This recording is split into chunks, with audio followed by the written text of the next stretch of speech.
These are women at war. No uniforms, no headlines. Instead, the determination to fight their part of the war and do it well.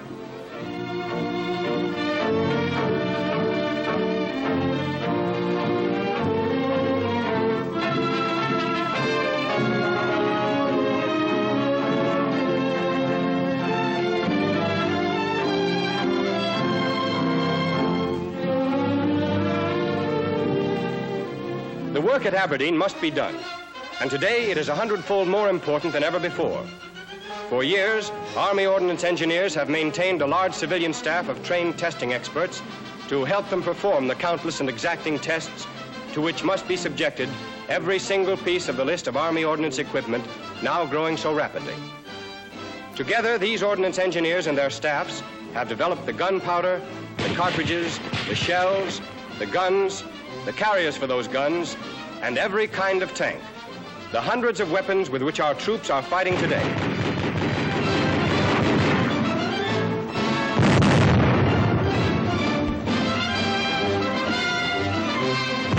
Like countless other jobs being taken over by women everywhere in the country in order to release the men of their community for active service on the fighting fronts, the jobs at Aberdeen are a far cry from what would ordinarily be called jobs for women. A big 90mm anti-aircraft gun is a powerful, noisy, heavy gun. Working with it is hard, strenuous work. By pre-war standards, these jobs are work for men only. But these ideas and phrases are peacetime ideas, outmoded by the rush of an entire nation to arms.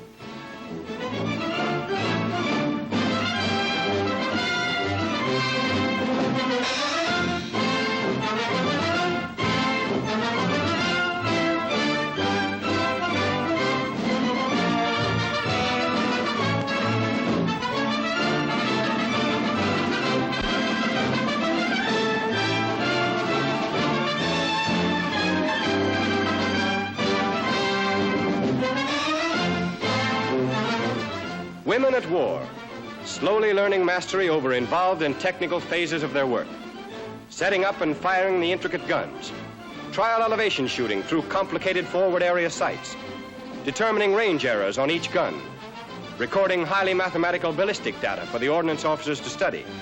Complicated masculine work, taken over by the women.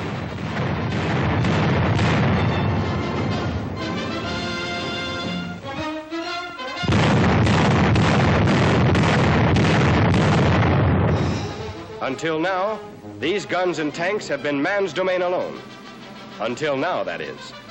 But in ever-increasing numbers, in a nation slowly knitting itself into one gigantic army, stretching from the home in one unbroken line out to the fields of battle, now we're learning that women can take over where the men left off.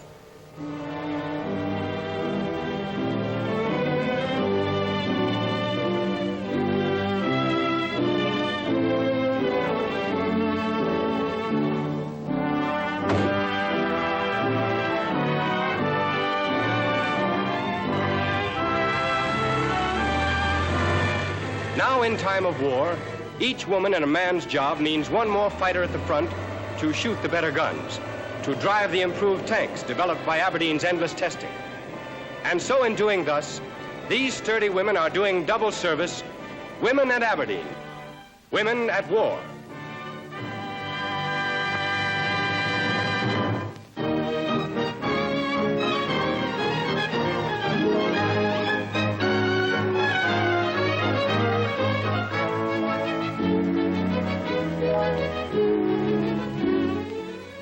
In modern warfare, armies must be fast-moving, far-reaching, quick.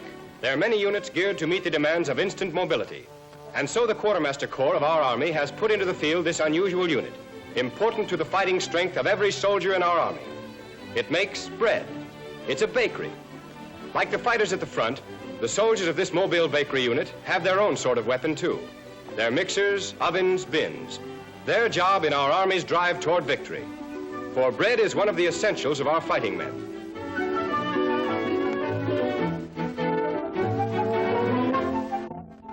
That bread, like the men who eat it, must be the very best.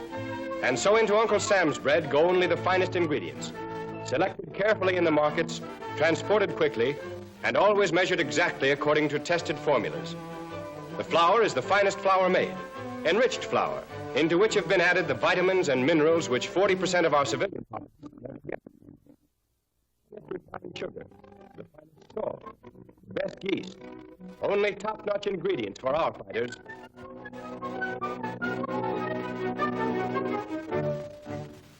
Carefully weighed and measured, each ingredient goes into the big barrel mixer one at a time. Salt, sugar, the yeast, shortening smooth and creamy,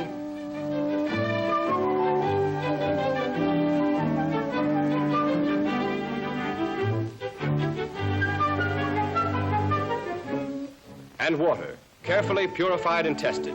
The beginnings of bread. Doesn't look much like bread yet, but in 24 hours, the 4 soldier bakers of this Mobile bakery will have turned out 4,000 pounds of rich, nutritious bread. 4,000 pounds of bread for fighting soldiers, hungry soldiers. The barrel mixer busily churns the ingredients together, mixing, until the flour and water and shortening and yeast have been churned and beaten into smooth, creamy dough. The first step in the business of baking bread for our army in the making. That's potential strength for our fighting forces, that dough. Potential ammunition, the quartermaster's part of the fight. Dough for doughboys, ready to be weighed and cut into loaf sizes before baking. And like every other step in the process, the measuring is specific and exact. Each piece of dough is carefully scaled, assuring perfect uniformity. Skilled hands, rapidly and quickly and efficiently cutting the loaves for mess kitchens of an entire division. From these small chunks of dough will come full golden brown loaves, swelled up above the top of the pan. The yeast does that, but instead of letting the yeast work slowly by itself, the doughy loaves are put into the big proofing box, where a steady low heat sets the yeast to work quickly. And in a short while, the tiny yeast cells have multiplied 1,000,000 times, producing those big full loaves ready for the baking oven. Into the oven with them, and as they go in, finished baked loaves come out, making place for the new. An endless procession of bread for our soldiers. Dough turning slowly into soft, fine-textured bread.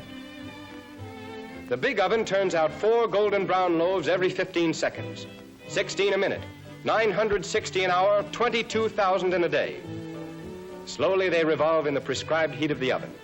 An ever-moving Ferris wheel apparatus which makes possible more loaves, more bread, more rich nourishment for the soldiers fighting somewhere, perhaps nearby. Quartermaster ammunition for the fight.